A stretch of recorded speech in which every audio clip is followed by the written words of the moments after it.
송은재TV 시작합니다.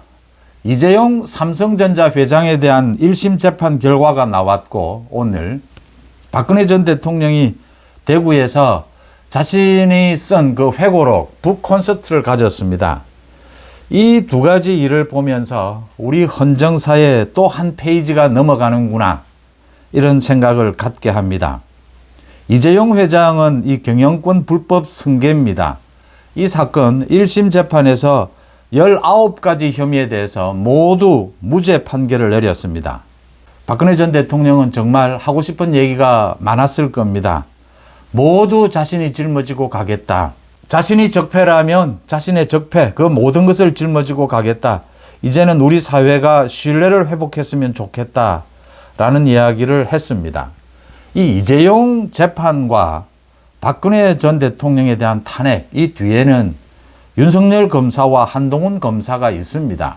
지금 현재 총선을 앞둔 지금 이게 어떤 영향을 미치게 될 것이며, 지금 이재명이라고 하는 저 비리 덩어리, 이 비리 혐의자가 이끌고 있는 민주당에 맞서서 국민의힘이, 보수 우파가 어떤 태도를 취해야 할 것이냐, 이게 가장 중요할 것이라고 봅니다. 그 점을 중심으로 해서 한번 짚어보겠습니다. 먼저 서울중앙지법에서 열린 이재용 회장에 대한 1심 재판입니다. 자본시장법 위반, 배임 등의 혐의입니다. 19가지 혐의입니다. 19가지 혐의에 대해서 검찰의 이 범죄에 대한 증명이 없다. 그러니까 검찰의 수사가 증거 능력이 부족하다라고 한 것입니다. 검찰의 수사가 부족해서 이 기소 자체가 부실하다라는 이야기입니다. 그러니까 이 경영권 승계를 위해서 주가를 조작했다라는 부분도 직접 연결이 되지 않는다. 그 혐의가 직접 연결이 되지 않는다. 무리한 기소였다라는 부분, 또 주주들에게 손해를 줄 의도가 보이지 않는다. 모두 부인을 한 것입니다. 검찰의 기소 자체가 무리였다. 기소 자체가 무리니까 검찰의 수사도 이 혐의에 대해서 증거로 뒷받침이 전혀 되지 않는다라는 것입니다. 이거는 이렇게 되면 항소할 이유도 없어지고 1심 판결로 종결될 것으로 이렇게 보입니다. 참 오랫동안 이 3년 5개월을 끌었습니다. 이 재판이. 이재용 회장이 모두 1심에서 무죄로 선고가 됐습니다. 계속 이어서 박근혜 전 대통령의 북콘서트 소식입니다. 어둠을 지나 미래로, 이 책 제목입니다. 회고록 2권으로 되어 있고, 여기에서 박근혜 전 대통령이 그 감옥에 있으면서 메모, 이런 부분들 모두 공개가 됐습니다. 오늘 이 자리에는 유영하 변호사, 허원재 전 청와대 정무수석 모두 참석을 했습니다. 박근혜 전 대통령이 오늘 북콘서트에서 가슴에 있던 이야기를 모두 했습니다. 내가 이 모든 것을 다 지고 가면 해결이 될 것이 아닌가. 대통령으로 재직하면서 혼신의 힘을 다해 했던 일들이 적폐로 낙인 찍히고 맡은 바 직분에 충실하게 일한 공직자들이 구속되는 것을 지켜보는 것은 견디기 힘든 고통이었다라고 했습니다. 또 많은 정치 인사들이 자신을 배신하는 것을 보면서 삶의 무상함도 느꼈다라고 했습니다. 그러면서 마지막으로 이 모두 정해진 운명이라고 받아들인다. 2006년 테러 이후에 자신의 삶은 덤으로 주어져서 나라에 바쳐진 것이라 생각했기에 제1신에 대해서는 어떠한 미련도 없다라고 했습니다. 누구를 탓하거나 원망하는 마음도 없다. 서로를 보듬으면서 더 나은 대한민국을 만들어주기 바란다라고 했습니다.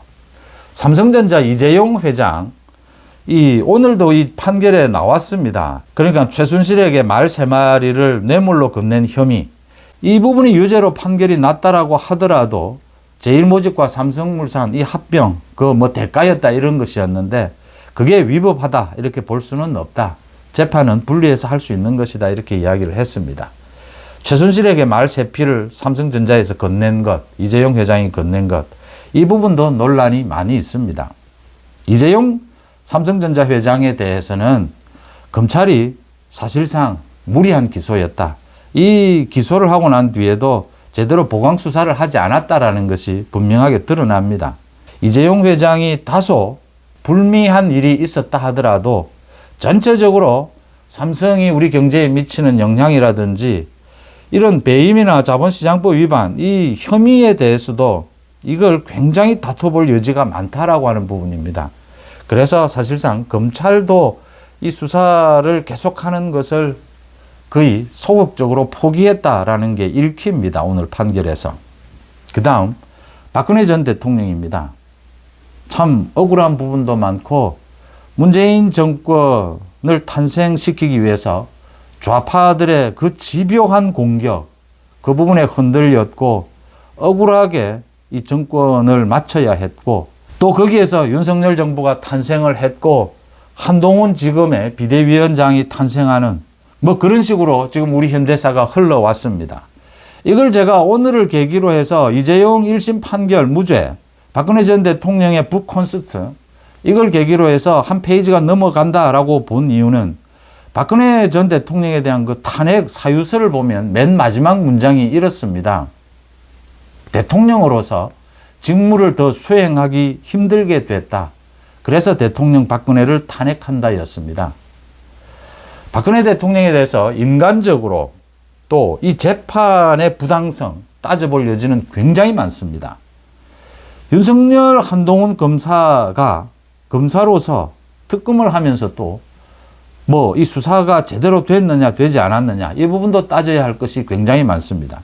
그런데 제가 주목하는 것은 대통령의 권력이 이 탄핵에 의해서 그 탄핵이 얼마만큼 정당했느냐 정당하지 않았느냐 이걸 떠나서 우리나라의 헌법상의 대통령의 권력이 이 탄핵에 의해서 쉽게 흔들려서는 안 된다라고 하는 교훈입니다.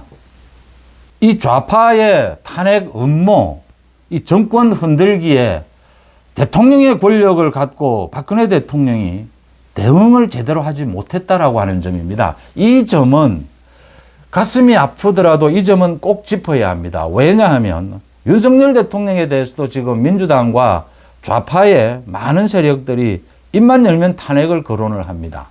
한동훈 위원장 마찬가지입니다. 윤석열 정부 들어서 계속해서 탄핵을 입에 올리고 탄핵을 제기를 했습니다.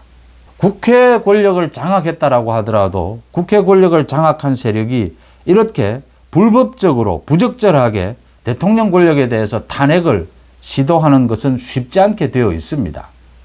이 대통령의 권력에 대해서 탄핵을 이렇게 부적절하게 시도하면 역풍을 맞아야 합니다. 그 역풍에는 물론 당연히 국민들의 여론의 역풍이 가장 큽니다. 그렇지만 그 전에 대통령이 동원할 수 있는 수많은 권력들이 보장이 되어 있습니다. 그래서 쉽게 한 정권에 대해서 탄핵을 입에 올리는 것은 굉장히 위험한 일이다. 그게 크게 위험하지 않다라고 하는 것이 이 박근혜 전 대통령 탄핵에서 좀 사실은 입증이 됐던 것입니다. 그래서 그 이후에 계속해서 민주당과 그 좌파 세력들이 탄핵을 쉽게 입에 올리는 이런 상황이 되었다. 중요한 것은 부적절하고 불법적인 이런 탄핵의 움직임에 대해서 윤석열 정부는 절대로 거기에 휘둘리지도 않고 흔들리지도 않는다라고 하는 것입니다.